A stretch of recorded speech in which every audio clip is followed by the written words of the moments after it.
let's go to one constituency that we are watching tonight for you. And this began to unfold today. And this, I'm talking about the Akuapim South contest. And as you know, you have Obi Amwa there. And Obi Amwa, as you know, is the Minister of State responsible for the local government minister, Minister of State there. And he, also the incumbent member of parliament for this particular constituency, today said he's withdrawing from the race. So he has withdrawn from the race. And that's why we put an X sign there. The incumbent only with 3 days to go before the polls pulling out. But there is a more fascinating story behind this decision to pull out. And this gentleman here, we struggle to get his picture, and we don't want to get it wrong. So you have an image there of his likeness, if you may. But Eric Yeboah-Pedu is his special aide. Both of them picked the forms together.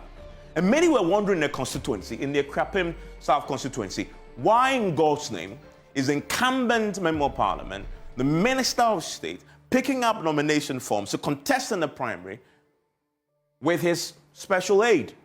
It was a tactic, apparently, because there was a gentleman there who was the municipal chief executive, Mr. Frank Edu, who also wanted to contest. He played his hand, was campaigning already, but the party's rules are very clear on the matter, that if you are incumbent district chief executive, municipal chief executive, metropolitan chief executive, you cannot contest in a parliamentary primary in a constituency where the party has a sitting member of parliament. You can't. That's what the rule says.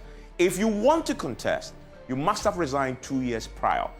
So as we now learning, when Obi Amwa, from all the reports that we've heard from the constituency, learned about the possibility that the MCE wanted to contest because he wanted his special aide to go in there. And knowing that the MCE had not resigned 2 years prior, decided, well, I am going to pick nomination forms and contest. What that automatically does is disqualify the municipal chief executive from contesting. And so he picked up nomination forms, disqualifying the MCE from contesting.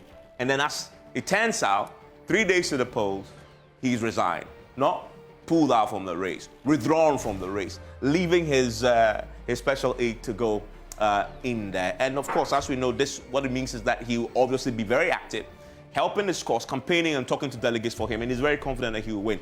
That is politics for you. People are strategizing and thinking about all manner of ways to knock out their biggest threat. Because in this case, the MCE was the biggest threat. And he found a way to do so, using and playing by the rules. And that, by the way, is a story of Akuapim South. Very fascinating indeed. What that means is that it raises the profile of this constituency immediately. So we're going to be focusing there. It's one of the battleground constituencies. Will his protege win?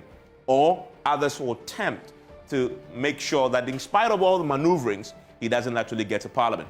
That's an interesting story there in Akuapim South. That's why we focus on that first. But what are the numbers? We like numbers on PMSs, don't we? A few of them to pay attention to.